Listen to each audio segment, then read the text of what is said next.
तो अभी तक जो आपने वर्ड्स पढ़े थे उसमें एक तो था सब्सक्रिप्शन। सब्सक्रिप्शन का मतलब हो गया जो रेगुलरली वो कंट्रीब्यूट करेंगे। इसमें कोई मैचिंग कंट्रीब्यूशन नहीं है गवर्नमेंट का, entire contribution is of the employ. उसके बाद हमने पढ़ा था एडवांस। तो एडवांस का मतलब ये था कि वो पैसे ले रहे हैं अपने बैलेंस में से, लेकिन उसको वो रिफंड भी करेंगे। हमने यहीं तक किया था, विड्रॉवल पे अब लोग नहीं आए थे। तो आज का क्वेश्चन जो होगा उसमें एडवांस की ही बात करेंगे। विड्रॉवल भी वैसे ही डील होता है। वैसे विड्रॉवल में माइनस होगा प्लस कुछ नहीं होगा। एडवांस में क्या होगा, माइनस होगा फिर प्लस भी होगा। ठीक है जी, माइनस होगा फिर प्लस भी होगा ना। जब वो एडवांस देंगे तो माइनस होगा, उसके बाद रिफंड करेंगे, जब रिफंड करेंगे तो फिर से प्लस होगा। विड्रॉवल में क्या होगा, सिर्फ माइनस होगा प्लस नहीं होगा। तो दैट्स द डिफरेंस। और वहां पे हमने ये भी डिस्कस किया था कि जब कोई एडवांस लेगा तो जिस महीने में एडवांस ड्रा करेगा उसके अगले महीने में उसकी रिकवरी हो जाएगी। तो उसका कॉन्सेप्ट भी इसमें आ जाएगा। Now I think everybody is in, so I will make a short question and we can do that.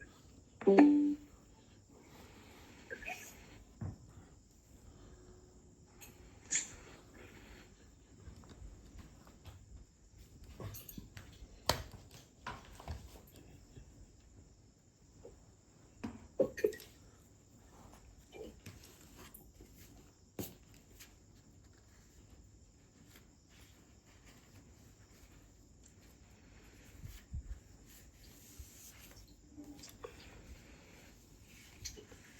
I think. Excuse me sir. Sir एक डाउट था जो मैं आपको जीआरएफ की क्लास में पूछ रही थी एक्चुअली। आप पूछे जी सर, वो एक्चुअली इसमें आता है जो हमारा पोर्शन रहता है ना,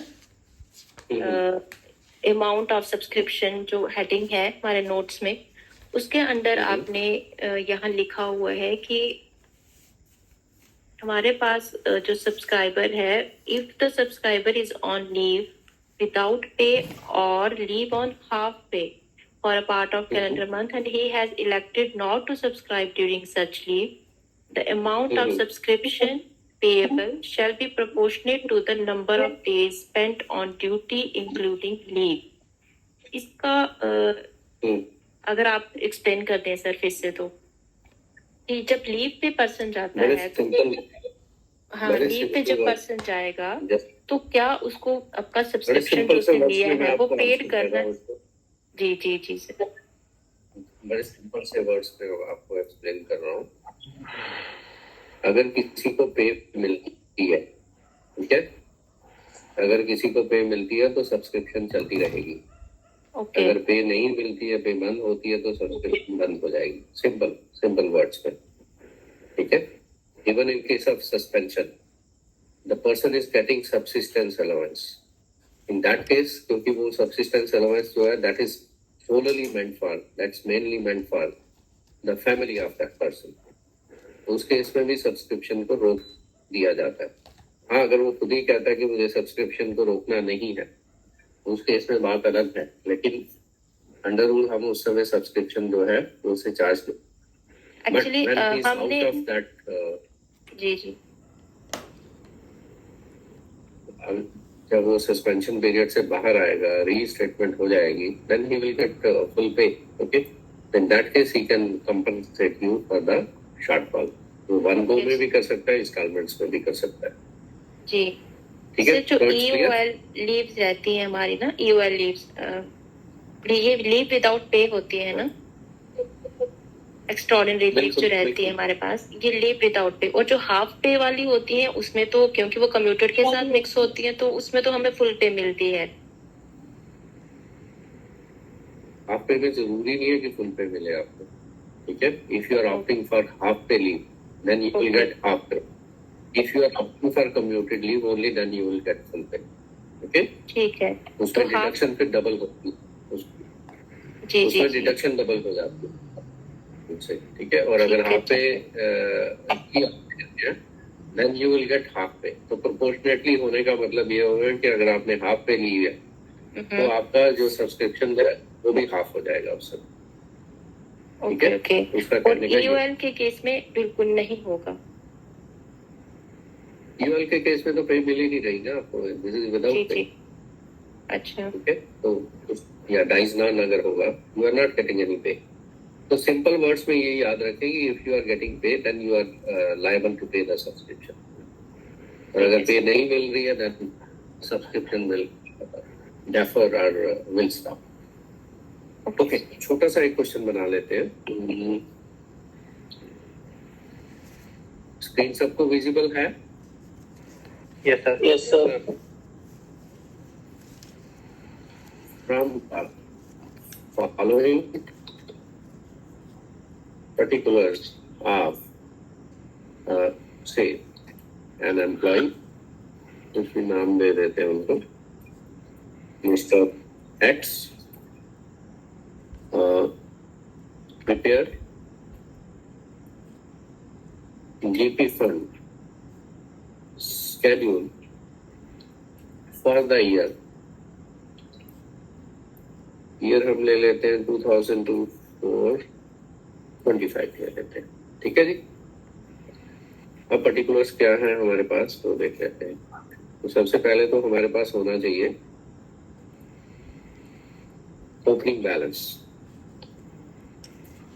at the start of the year. Opening balance से था हमारे पास कितना ले लें, 20 लाख कर दें उसको, 20 लाख ले लेते हैं। This was the opening balance. अब एग्जैक्टली 20 लाख है तो उसका मतलब बड़े प्लानिंग से वो चले हैं और उसके हिसाब से उनका 20 लाख है। ओके, उसके बाद हमें लेने हैं उनके सब्सक्रिप्शंस कि उन्होंने सब्सक्राइब कितना किया। बट मुझे सब्सक्राइब करने का मौका नहीं दिया जा रहा है, everybody is coming at will. तो स्क्रीन तक मैं पहुंच नहीं पा रहा हूँ उतनी आसानी से। ओके,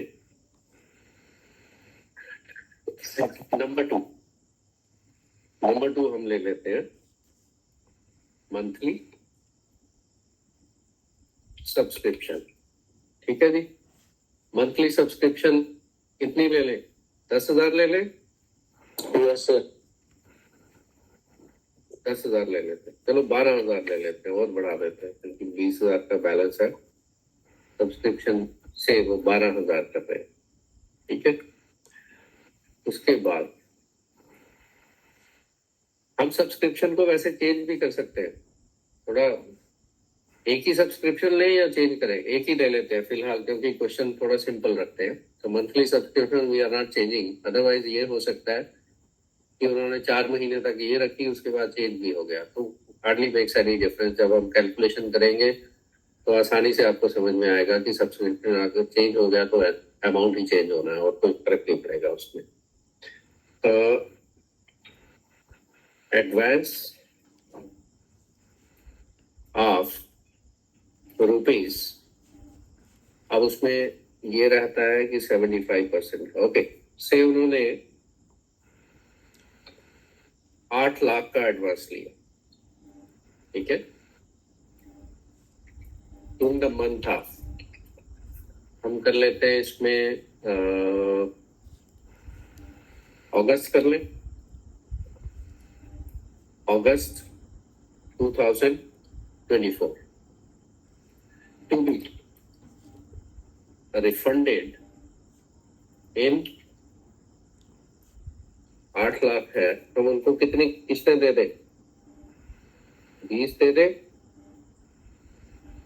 20 दे दें, बट वो 40 हो जाएगा, 20 नहीं देंगे, 40 दे दें, 36, क्योंकि 60 से ज्यादा नहीं दे सकते। ठीक है, मिनिमम कितनी होती है? 12 और मैक्सिमम कितनी होती है? 60. तो ऐसा करते हैं, हम उनको दे देते हैं सिर्फ 40 दे देते हैं। 40 देंगे तो 2,000 रहेगा। ठीक है सर, ये मंथ सब्सक्रिप्शन है ना, क्या ये कैलकुलेट बेसिक पे होता है या नेट सैलरी पे? नो, देखें, वो बेसिक प्लस डीए पे होता है. ओके, उसमें दो कंपोनेंट्स आते हैं, basic plus DA. Okay sir. Okay तो- सर, थैंक यू. लेकिन जो उनका मिनिमम आ रहा है वो उससे ज्यादा कटवा सकते हैं. ठीक है, ज्यादा कटवा सकते हैं. एक साल में 5 लाख से ऊपर सब्सक्रिप्शन नहीं होनी चाहिए. तो minimum is defined, maximum is कि उनकी पे से ज्यादा नहीं हो सकता है, और 5 लाख एनुअल जो है उसमें वैल्यू है. To be refunded in 40 equal monthly instalments. Sir 8.33 जो था वो बेसिक प्लस डीए का है. हाँ जी, बेसिक प्लस डीए नोट्स में देखें, डिफाइंड है वो, बिल्कुल नोट्स में बिल्कुल डिफाइंड है basic plus DA. Have you gone through that? Last time उन नोट्स को हमने डिस्कस किया था ना. एमोल्यूमेंट्स. It's categorically mentioned there, basic plus DI, emoluments की बात की गई. ओके, ये हो गया. और से ठीक है, अब हमारा क्वेश्चन बन ही गया. This is opening balance 20 lakhs, monthly subscription 12,000, advance लिया 8 लाख का अगस्त के महीने में, और रिफंड करना 40 इक्वल मंथली इंस्टॉलमेंट्स में. दैट मीन्स 40 के हिसाब से 2,000 हो जाएगी किस्त. ओके, अब इसमें कैलकुलेशंस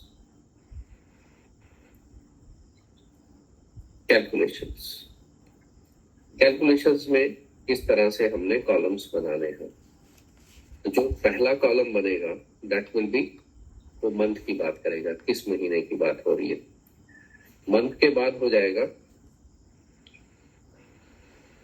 सब्सक्रिप्शन, कि वो सब्सक्रिप्शन कितनी करेंगे. ऊपर लिखा हुआ है 12,000. ठीक है, उसके बाद रिफंड मीन्स अगर कोई एडवांस लिया तो उसका रिफंड कितना होगा. विड्रॉवल होगा तो रिफंड में कोई कुछ भी नहीं आएगा. ठीक है, उसके बाद हम करेंगे एडवांस ऑब्लिक विड्रॉवल का. यहाँ पे एडवांस ही रेलिवेंट होगा, विड्रॉवल रेलिवेंट नहीं होगा. और finally will have a figure of balance. ठीक है, तो ये कॉलम रहेंगे जिसमें हम कैलकुलेशंस करेंगे. कोई है इसमें problem? Columns are self explanatory. ठीक है, सेल्फ एक्सप्लेनेटरी है वो. रिफंड कितना होगा वो भी हमें क्वेश्चन में गिवन है. Now we'll start doing calculations. I think somebody again is knocking.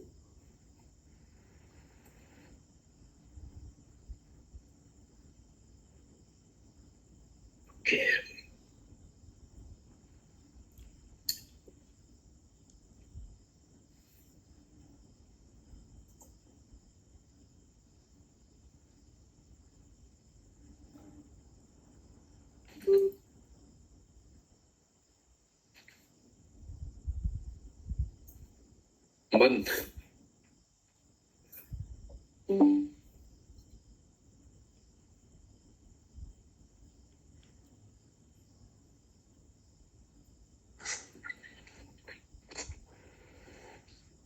इतनी लेट क्लास में भी क्यों लेट हो रहे हैं? आप तो घर पे ही होंगे ना सारे, मेरी तरह क्लास टू क्लास तो नहीं जा रहे होंगे. तो this is the time when everybody is at home, so try to be in time whenever the class starts. तो मंथ अप्रैल से हम स्टार्ट करेंगे, और ऊपर लिख लेते हैं ये होगा 2024. ठीक है, अभी जो हम बात कर रहे हैं 2024 की बात कर रहे हैं ना, टोटल इज 2024. ओके, और 24 के अंदर अब मंथ्स की बात करते हैं. So we are having April.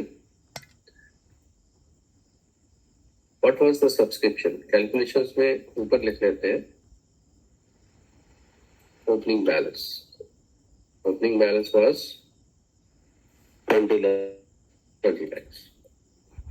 अब हम इनमें आ जाते हैं अप्रैल में. How was the subscription? 12,000. 12,000. Yes, sir. Yes, sir. Was there any refund? There was no refund, क्योंकि अगस्त के महीने में तो एडवांस लिया जा रहा है. एडवांस कोई नहीं था ना इस महीने में. No, sir. What balance now? 20 lakhs minus 12,000. 3 lakh plus 12,000. Okay, okay. 30 lakh तो था, 12,000 उसमें ऐड हो गया. ये एक महीना हो गया. उसके बाद मई में भी सब्सक्रिप्शन 12,000.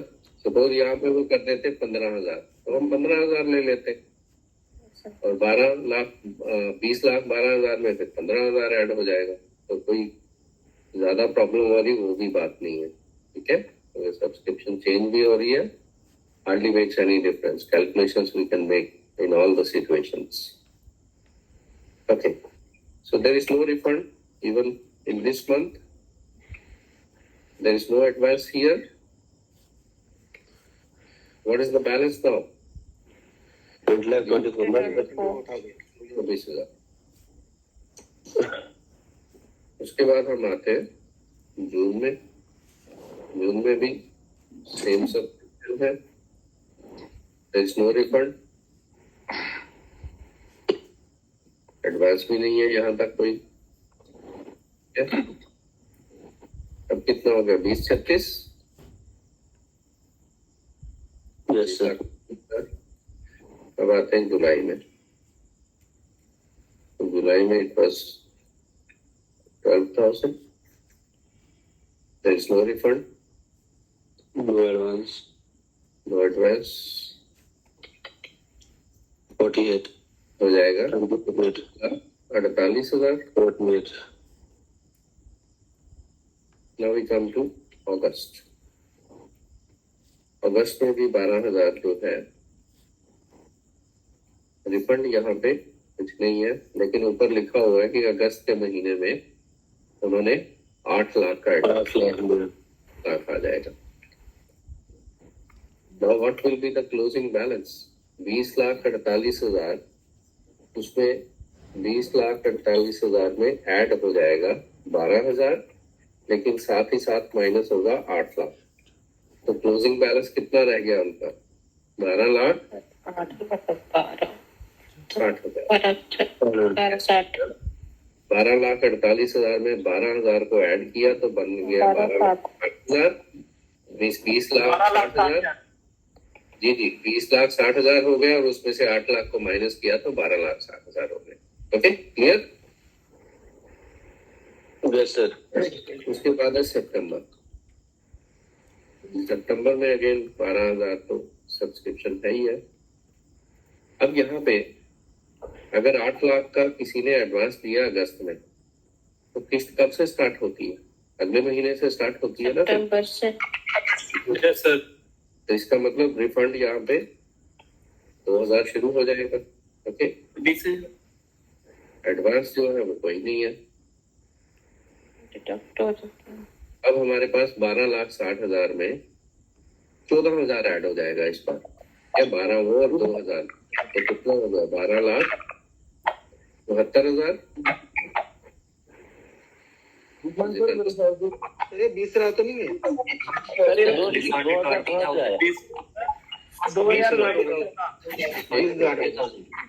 8 लाख. हाँ, 20,000 बन जाएगा. सही कह रहे हो आप. 8 लाख है. 20,000 का रिफंड है. Okay, 8 lakh divided by 40, that will give you 20,000. Now what will be the balance? 12,60,000 वहां पे आया, उसमें 32,000 ऐड हो जाएगा. ठीक है ना? 32,000 ऐड हो गया ना उसमें, तो 12,92 हो जाएगा. क्लियर? उसके बाद एक क्वेश्चन है मेरा छोटा. जी, सर ये जो जैसे फॉर एग्जांपल अगस्त में जो सब्सक्रिप्शन दे रहे हैं 12,000, ये जुलाई की सैलरी से देंगे या अगस्त की सैलरी से?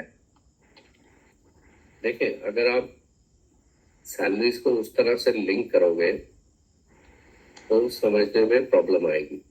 ठीक है, समझने में प्रॉब्लम आएगी. जैसे यहाँ पे हम अप्रैल से स्टार्ट कर रहे हैं. अप्रैल जरूरी नहीं है कि वो अप्रैल की सैलरी हो, तो मार्च की सैलरी अप्रैल में ड्रा होगी. ठीक है, उस समझने की कोशिश करें month wise. It is not that कि वो सैलरी किस महीने की है. Okay sir, okay. सैलरी से लिंक करके समझोगे फिर कहीं आप कंक्लूजन पे नहीं पहुंच पाओगे, विद द सिंपल रीजन कि अदरवाइज क्या होता है, हम जो बजट बनाते हैं वो मार्च से लेके कब तक का बनाते हैं, ठीक है। जो भी सैलरी हम काउंट करते हैं, जैसे इनकम टैक्स की कैलकुलेशन करते हैं, तो उसमें क्या होता है, मार्च से लेके कब तक होता है। लेकिन दैट डजंट मीन कि किसी मंथ में आपकी पे जो है वो नहीं आती। जब मैं यहाँ पे अप्रैल लिख रहा हूँ तो उसका मतलब ये है कि वो किसी भी महीने की हो सकती है, लेकिन अप्रैल में ड्रा हुई। Okay, getting? तो हम उस तरह से चल रहे हैं। Is it clear? Yes sir. समझ में आ गया? ओके, सो हमें मंथ स्पेसिफिक होके चलना, ये नहीं सोचना है कि किस महीने की, जिस महीने की भी आएगी अप्रैल में कोई ना कोई पे तो आएगी ना, तो उस तरह से लेके चलो। Here there is no refund, means advance नहीं है। अब यहाँ पे भी 32,000 की एडिशन हो जाएगी, तो 12,92,000 प्लस 32,000, तो 13,24,000। क्लियर? उसके बाद नवंबर फिर से 12,000 और यहाँ पे 20,000, तो 13-24 में 32,000 और ऐड हो जाएगा। It will give you 1356। No sorry, तो यहाँ पे कुछ नहीं है, और बैलेंस का जहां तक सवाल है दैट इज 1356। उसके बाद हम आते हैं दिसंबर पे। दिसंबर में भी 12,000, उसके बाद 20,000, यहाँ कुछ भी नहीं है।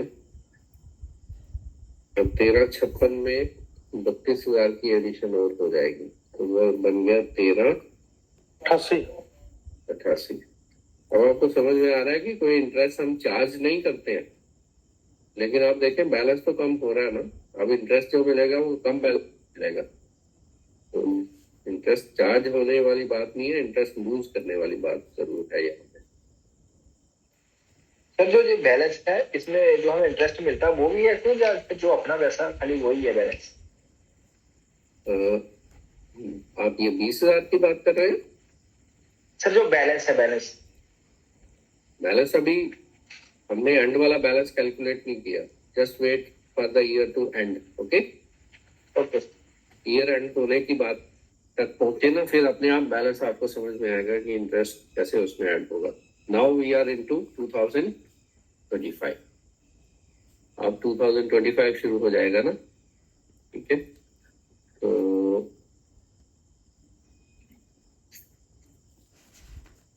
Now will take January,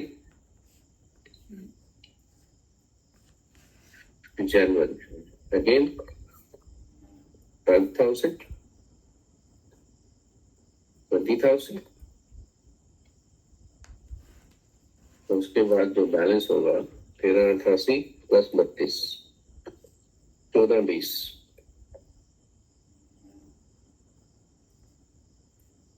Then you have February,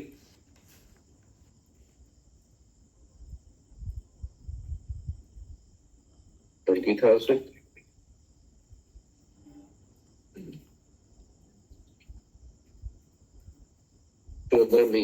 plus हो गया 32,000, 1452. Then you have March,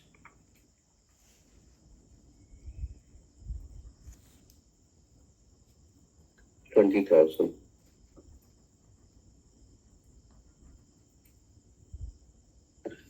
So now we have 1484. ठीक है जी, पूरा साल हो गया, 12 महीने हो गए। अब हम ऐसा करते हैं, इसके टोटल्स कर लेते हैं। टोटल अगर इसका करना हो तो ये हो गया 12,000 इंटू 12 हो जाएगा ना, 144 ये टोटल हो गया। और इसका अगर टोटल करें तो हाउ मेनी मंथ्स, 1 2 3 4 5 6 7 14 हो गया, 41 इसका हो गया। और इसका देखें तो ये 8 लाख है।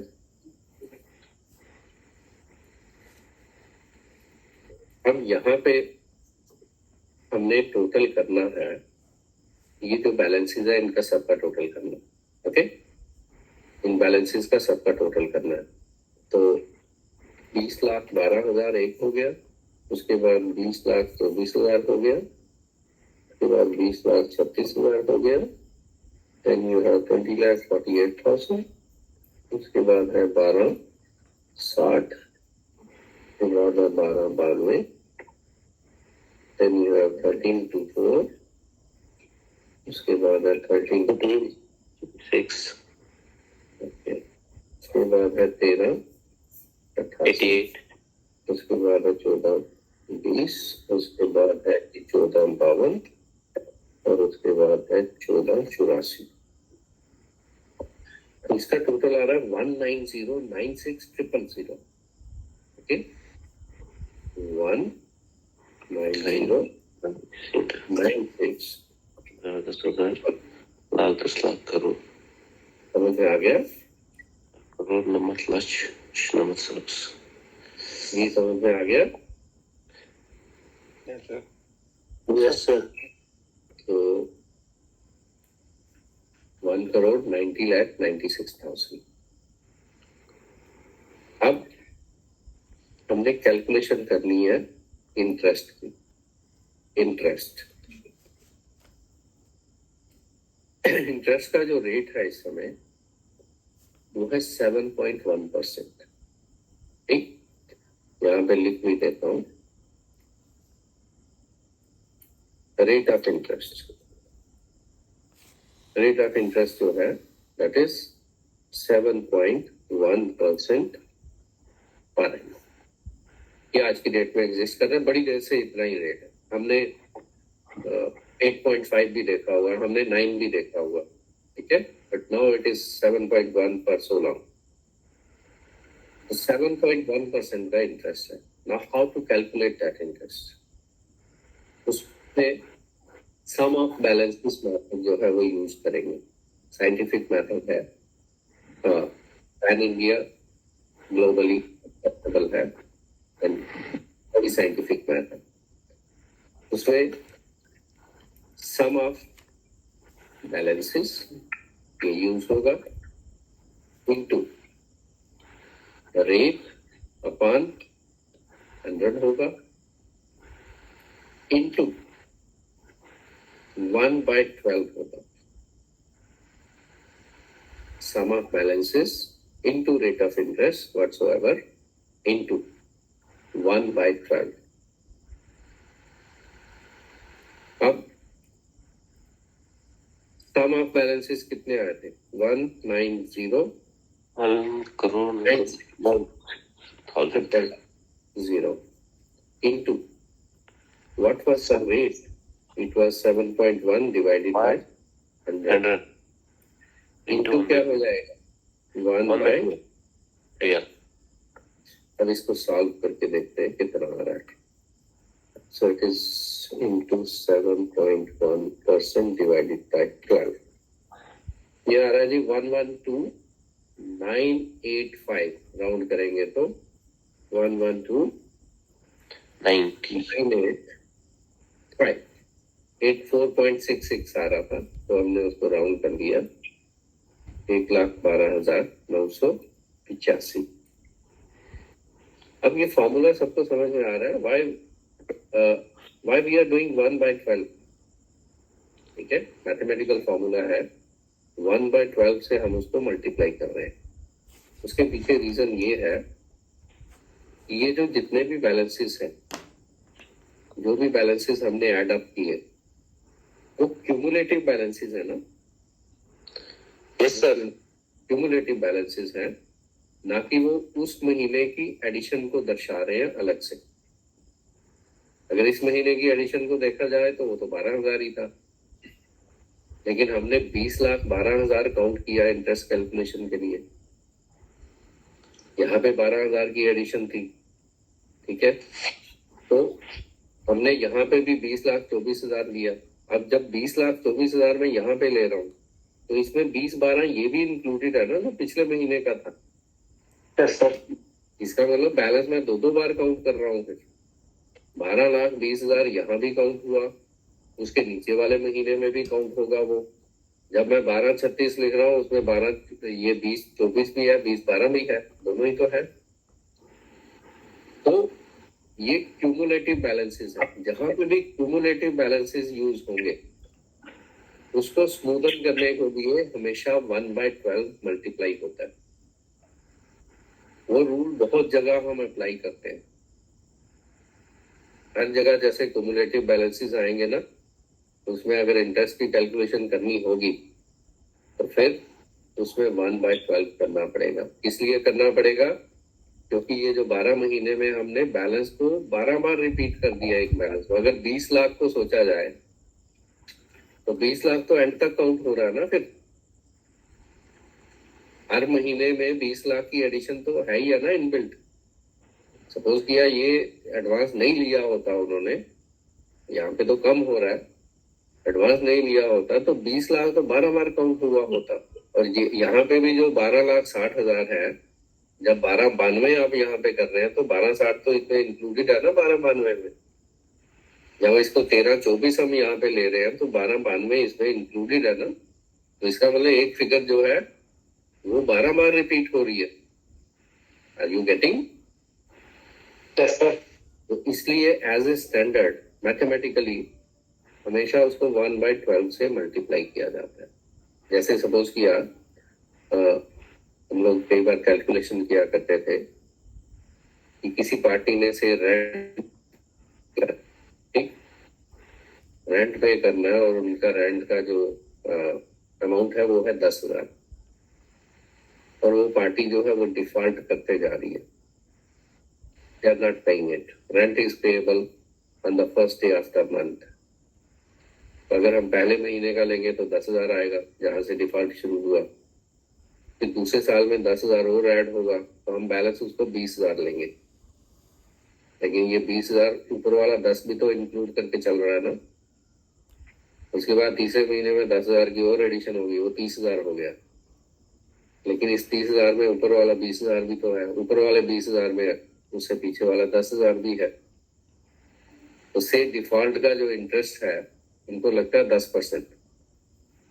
तो 10% जब हम कैलकुलेट करेंगे, ठीक है, उसमें भी सम ऑफ बैलेंसेस का यूज होता है।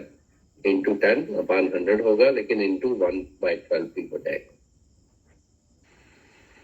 तो are you understanding the relevance of 1/12?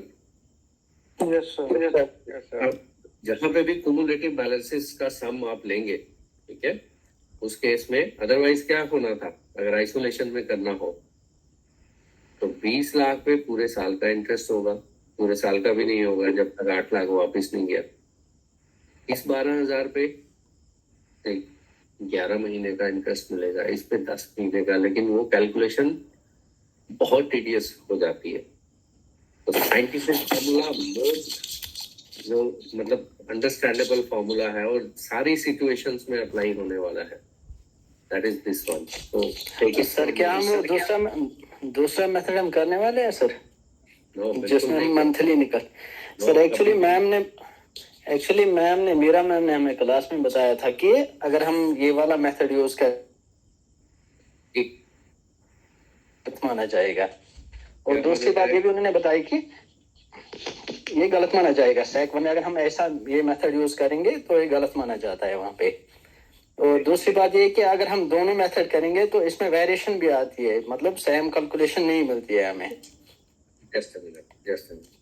मैं बड़े सालों से पढ़ा रहा हूँ और मैंने दूसरे मेथड का कभी जिक्र नहीं किया, ना ही उनको कभी अप्लाई करवाया। पर कोई ऐसा आदमी नहीं है जिसको मार्क्स ना मिले हो, ठीक है। तो it is not the case. वो सन 47 में यूज होता था जिस मेथड की आप बात कर रहे हैं। अगर आप प्रोग्राम भी जाएंगे तो उसको सॉफ्टवेयर में कन्वर्ट करेंगे, कभी वो मेथड जस्टिफिएबल नहीं होगा। ये मैथड सॉफ्टवेयर में भी अप्लाई हो जाएगा। ओके सर जो वेरिएशन इसमें आती है, अगर ये वो मतलब दोनों मेथड जो करते हैं ना सर, इसमें फिर वेरिएशन आती है, तो वो उसमें तो डाउट होता है ना कि कौन सा मेथड ठीक है, कौन सा देखें, ठीक नहीं है। आप यहाँ पे कोई प्रैक्टिकल उस तरह से नहीं कर रहे हैं कि आपको एम्प्लॉय को क्या देना है, ठीक है। आप यहाँ पे कैलकुलेशन एग्जामिनर को करके दे रहे हैं, and this is more scientific method for doing the calculations. जब आप काम करने जाओगे वहां पे, ठीक है, जब आप काम करोगे वहां पे, जी सर। वहां पे भी अगर तो वो मैनुअली कर रहे होंगे तो follow what they are using, okay. और अगर Yes, sir. सॉफ्टवेयर होगा फिर आपको जरूरत ही नहीं है कैलकुलेशन करने की, then software will give you the values. But यहाँ पे एग्जाम के हिसाब से ये नेशनल लेवल पे जो सबसे इम्पोर्टेंट बुक है, ठीक है, जो सबसे इम्पोर्टेंट बुक है जो रेफर होती है CSR के लिए या सर्विस मैटर्स के लिए, जिसको पूरा इंडिया यूज करता है, that is Swamy's guide. Do you know that? हाँ सर। आइडिया है? वो स्वामी की बुक जो है पूरा इंडिया उसको पढ़ता है, और वो AG ऑफिसर रिटायर लोग हैं जो उसको बनाते हैं। Even in that book you will find reference to only one formula, that is this one. Sir अगर हम कोई एक छोटा सा क्वेश्चन उस हिसाब से भी करेंगे तो अगर आपको ठीक लगे तो। मैं कभी भी नहीं करूंगा जिस चीज से मैं खुद सहमत नहीं हूँ, मैं स्टूडेंट्स को कभी नहीं पढ़ाता हूँ, ठीक है। और ठीक ना है ही सर, ओके। उससे किसी को कोई नुकसान होता है। So I don't beat about the bush. I go straight away to the concept and I make things easy for you guys. I will never make a thing complex for you guys. हाँ sir वो बात ठीक है, but वहाँ पे सुना था मैंने, उन्होंने बोला था कि ये मेथड ठीक नहीं माना जाता है एग्जाम में, तो उस वजह से मैंने आपको बताया सर। मेरा मैम ने पार्ट 1 में पढ़ा हुआ है, उन्होंने वही मेथड अप्लाई किया था जो मैंने सिखाया था, ठीक है। अभी भी वो पार्ट 2 में पढ़ रहे हैं। मेरा मैम अभी पार्ट 2 में पढ़ रहे हैं, अभी बजट उन्होंने पढ़ा इससे पहले की जो। नहीं सर, उसने एक्चुअली हमें जो दूसरा मेथड है वही कराया हमें क्लास में। आप तभी उसने बोला कि ऐसा। मैं आपको ये कह रहा हूँ कि मैंने ये पहली बार नहीं पढ़ा रहा हूँ आपको, ठीक है। ठीक है सर, ठीक है, आप कंटिन्यू कीजिए सर, अभी टाइम वेस्ट हो रहा है। आप अगर उसके हिसाब से करना चाहते हैं तो आप उसके हिसाब से कर सकते हैं। I am not stopping you, but मैं वही मेथड का जिक्र करता हूँ जो कि मैं साइंटिफिकली हर जगह अप्लाई कर सकता हूँ। अगर यहाँ पे आपकी सब्सक्रिप्शन चेंज हो जाएगी, ठीक है, वो 12,000 से 15,000 ले जाएगा, आपको वो मेथड कंफ्यूज कर देगा। कई बार हाँ ऐसा सर, होगा, वो थोड़ा सा हेक्टिक है। जस्ट मिनट, कई बार ऐसा होगा साल में 3 क्वार्टर में एक रेट ऑफ इंटरेस्ट था, चौथे में चेंज हो गया। That method will completely confuse you. से 7.1% एक क्वार्टर के लिए था, उसके बाद हो गया 6.8%। आप उस मेथड के हिसाब से पागल हो जाएंगे, ठीक है। मेरा काम आपको पागल करना नहीं है ना मैं खुद हूं ना आपको करूंगा। अगर ये मेथड आप अडॉप्ट करेंगे तो उसमें सिंपल सोल्यूशन है, ठीक है। तो उसके इसमें आपको क्या करना है, वहां पे ब्लॉक्स बनाने हैं। ब्लॉक्स क्या बनाने हैं? जहाँ पे 7.1% था वो एक ब्लॉक बनेगा, उसका सम टोटल निकालना है। जहाँ पे 6.8% था उसका अलग से ब्लॉक बनाना है, उसके अलग से सम टोटल करने हैं। फिर जी सर, 6.8 था उसको वहां से मल्टीप्लाई करना है, जहाँ पे 7.1 था उसको वहां से मल्टीप्लाई करना है, इंटू 1/12 हर जगह होगा। फिर दोनों को ऐड करेंगे, आपको इंटरेस्ट मिल जाएगा। लेकिन उस मेथड से चलूंगा तो आप जमीन आसमान एक कर लेंगे, आपको समझ में नहीं आएगा। फिर अगर रेट ऑफ इंटरेस्ट 10 महीने रहता है तो 1/10 हो जाएगा। तो अपने टीचर को भी कहीं फाइनल अथॉरिटी माना करें, ठीक है। जो टीचर आपको पढ़ा रहा है वो सोच समझ के पढ़ा रहा है और वो प्रूवन फैक्ट्स के साथ पढ़ा रहा है, उसने पहले भी इन चीजों से डील किया हुआ है। So he is not doing it for the first time, and the people who are referring they are still. Rate of interest अगर चेंज होगा तो 1/12 जैसे इसकी 4 मंथ का होगा तो सब में 1/12 आएगा कि 1/4? 1/12 is standard. Okay, that is coming from the formula. So that is to be applied even if you have 2 months. Okay, so वो as a standard है। सिर्फ उसमें क्या होगा, सम ऑफ बैलेंसेस कम हो जाएगा। Some of balances will be on the lower side. तो उस तरह से आपने चलना है। 1/12 is uniform, that is coming from the mathematics. Sir एक बार वो फिर रिपीट कर दो, 1/12 कैसे आएगा? 1/12 इसलिए आएगा कि आपके जो बैलेंसेस है वो कुमुलेटिव बेसिस पे चल रहे हैं। एक बैलेंस जो है वो अगले महीने में फिर से काउंट हो रहा है। जैसे ये 13-24 है यहाँ पे अक्टूबर के महीने में, ठीक है, 13-24 है ना ये। अब जब मैं 13-56 को ऐड कर रहा हूँ तो उसमें 13-24 भी तो इंक्लूडेड है ना। Yes sir. तो इसका मतलब 13-24 दो बार ऐड हो रहा है। जब मैं 13-88 ले रहा हूँ उसमें 13-24 है ना। Yes sir. ओके, उस चीज को हटाने के लिए मैथमेटिकली 1/12 से उसको डिवाइड किया जाता है। Hello sir. ठीक है सर, थैंक यू सर। जो है वो बहुत बार उसको स्मूदन करने के लिए मैथमेटिकल फॉर्मूला है कि आपको 1/12 से मल्टीप्लाई करना है। ओके, फिर ये सर स्टैंडर्ड रहेगा, हर क्वेश्चन में रहेगा 1/12। स्टैंडर्ड में रहेगा even if you are doing it for 4 months. जैसे वहां पे ब्लॉक्स हम 2 बना लेंगे, 2 बार रेट चेंज हो गया तो 2 ब्लॉक्स बनेंगे, सम टोटल 2 बार आएंगे और जितनी बार सम टोटल आएगा उसको रेट से जो रेट एप्लीकेबल था उससे मल्टीप्लाई करेंगे इनटू 1/12। दूसरे को फिर से करेंगे जो सम टोटल आएगा इनटू रेट ऑफ इंटरेस्ट। अगर चेंज हो गया होगा, यहाँ पे तो पूरे साल में सेम था, अगर चेंज हो गया होगा तो उतना ब्लॉक आएगा, उतने महीने का ब्लॉक आएगा, उसका सम टोटल उतना आएगा। लेकिन 1/12 वहां पे भी होगा, फिर दोनों को ऐड करेंगे तो टोटल इंटरेस्ट आपके पास आ जाएगा। Okay, thank you sir, thank you sir. GP fund statement. GP fund statement का क्या प्रोसेस है? पहले तो हम लेंगे ओपनिंग बैलेंस जिससे हमने इस साल को स्टार्ट किया था। What is the opening balance? 20 lakh, ठीक है। उसके बाद सेकंड हम लेंगे जीपी फंड डिपॉजिट्स। जब हम जीपी फंड डिपॉजिट्स की बात करते हैं तो यहाँ पे दोनों ही काउंट होते हैं। मीन सब्सक्रिप्शन भी काउंट होगी और रिफंड भी काउंट होगा, वो भी तो डिपॉजिट ही है ना। Yes sir. That's also deposit. तो ब्रैकेट में लिख देता हूँ सब्सक्रिप्शन प्लस रिफंड। रिफंड, वो दोनों उसी कैटेगरी में आएंगे, ठीक है। That's it. तो अगर दोनों को मैं ऐड करूं तो 144 ये था, 140 ये था, दैट मीन्स 284 हो जाएगा। This is the second head, ठीक है।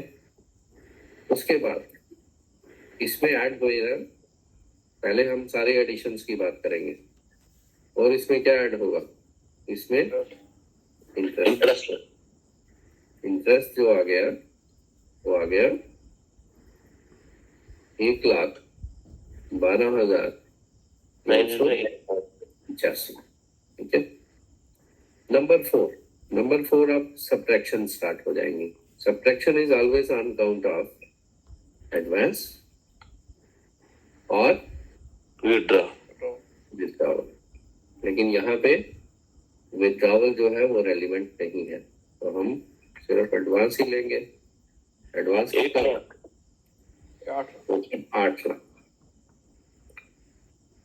ठीक है जी। अब नंबर 5 पे आ जाएगा क्लोजिंग बैलेंस। क्लोजिंग बैलेंस में 20 लाख में एडिशन हो जाएगी 284, उसमें एडिशन हो जाएगी 112,985, माइनस हो जाएगा उसमें से 8 लाख, तो 15,96,985 ये क्लोजिंग बैलेंस है। अब इसको अगर क्रॉस चेक करना हो, इसका क्रॉस चेकिंग का सिंपल सा रूल है, ये जो लास्ट वैल्यू है 14,84,000, ठीक है, इसमें इंटरेस्ट को ऐड कर दो तो that should be equivalent to this one. Are you understanding how to cross check? Yes sir. तो लास्ट लास्ट मंथ में क्लोजिंग बैलेंस आपका आ रहा है 14,84,000। इसमें वो सारे प्लस माइनस तो है ही है ना, जो हम चलिए लास्ट में कलेक्शन जो की कैलकुलेशन सॉरी बताना दोबारा प्लीज। सर क्लोजिंग बैलेंस बताना मुझसे। क्लोजिंग बैलेंस में क्या है, 20 lakh plus 2,84,000 plus 1,12,985 minus 8 lakh.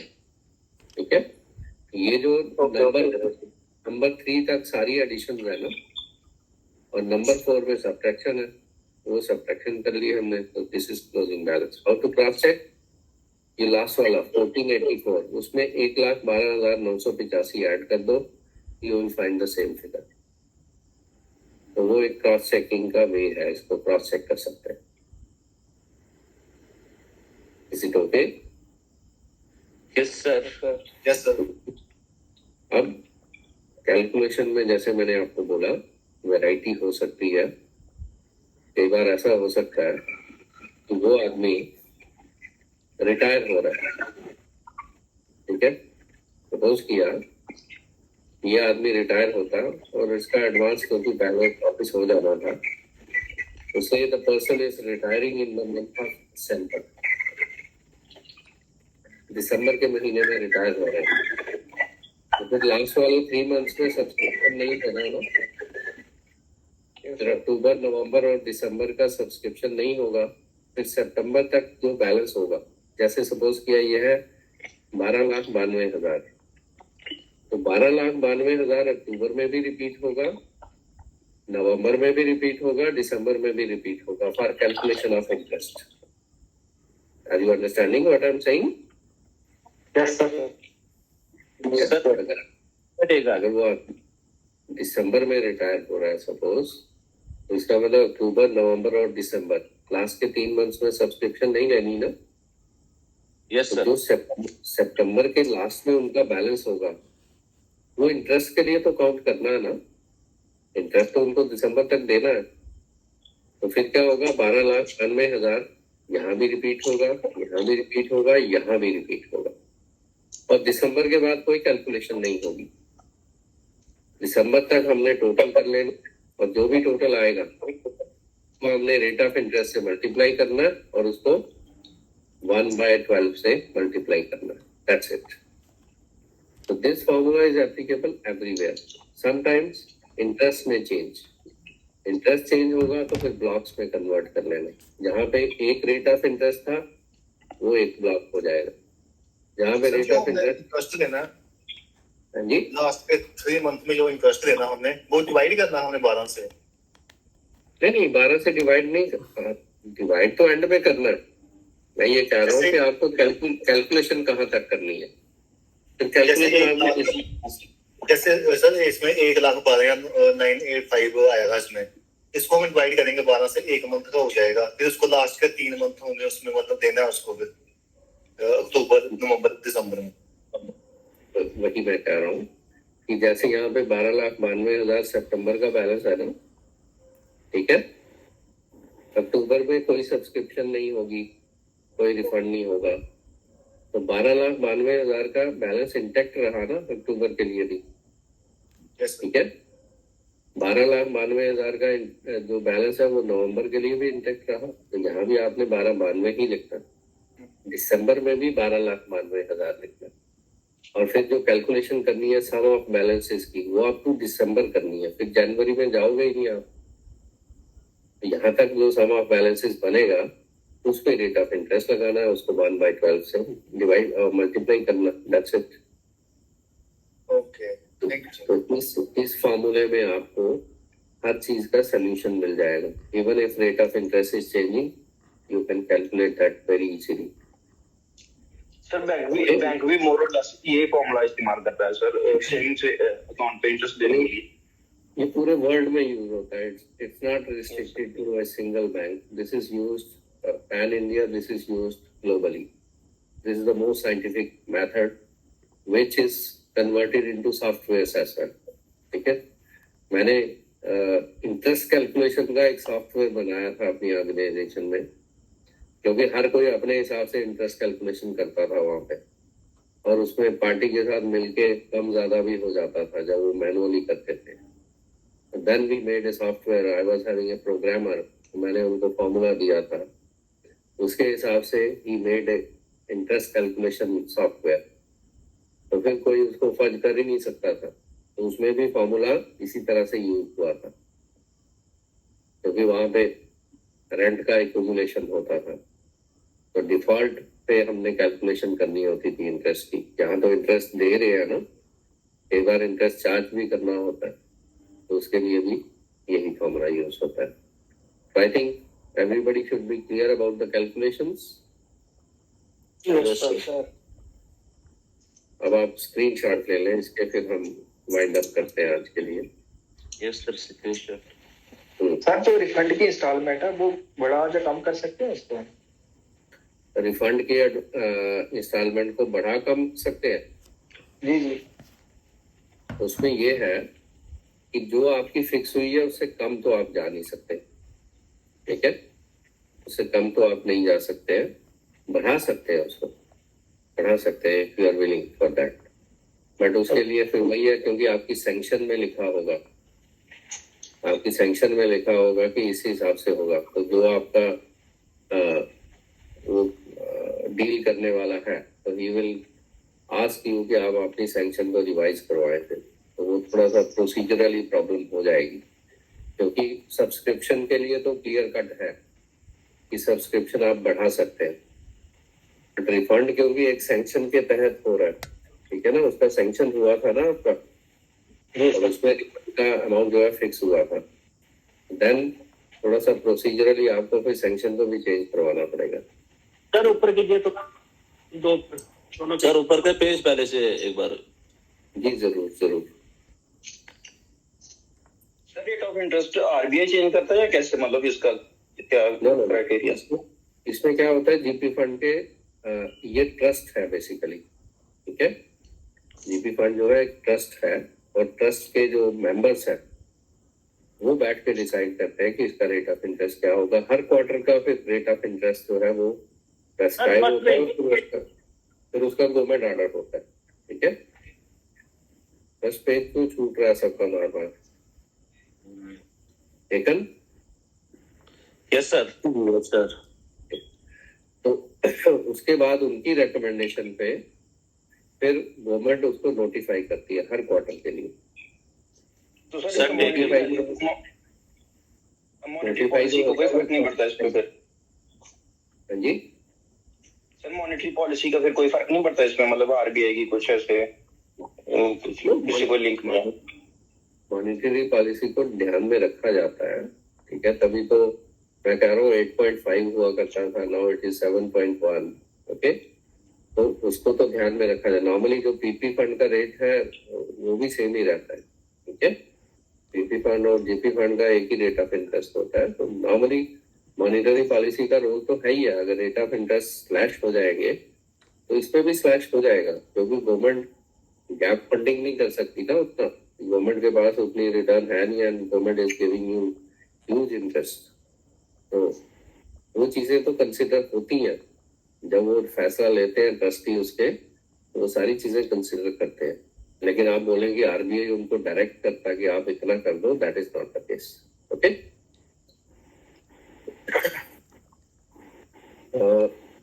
ठीक है, फिर आज इतना ही रखें बस सर। जी। Okay okay okay, then will do it in the next class. Thank you sir classical sir, see sir. Thank you sir, good night.